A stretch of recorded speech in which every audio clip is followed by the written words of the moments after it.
80-ak mladih volontera svoje slobodno vrijeme posvetilo radu s potrebitima. Oni su bili dio inicijative Čakovečke udruge Zora provedene pod nazivom Dobro biram, volontiram. Projekt podržan iz Europskog programa Mladi na djelu započeo je u prosincu prošle godine, a krajem ožujka priveden je kraju. Cilj mu je bio promocija volonterskog rada među mladima, osnaživanje civilnog društva u Međimurskoj županiji kao i uključivanje mladih u sam volonterski rad da isprobaju volontirati iz prve ruke. U ta 4 mjeseca provedene su različite aktivnosti te kupljeni brojni materijali za institucije u kojima se volontiralo. Samo neki od njih su igračke, slikovnice, tačke, metlice, taktilni materijali i instrumenti.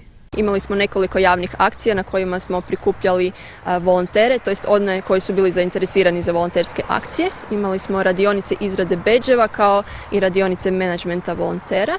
Na tim radionicama pripremali smo naše volontere za ono što je uslijedilo, odnosno same volonterske akcije. Volonterske akcije održale su se u azilu Udruge Prijatelji, u Caritasovom dječjem domu i u odjelu pedijatrije Županijske bolnice Čakovec.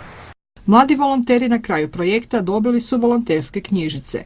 Svi će oni i nakon završetka projekta nastaviti volontirati. Naše iskustvo je da su mladi vrlo zainteresirani za volontiranje i da se rado priključuju, pa je tako 4 mladih koji su zapravo organizatori ove inicijative, koji su ju osmislili i proveli zajedno sa nekim starijim kolegama, isto tako motivirali i svoje suučenike.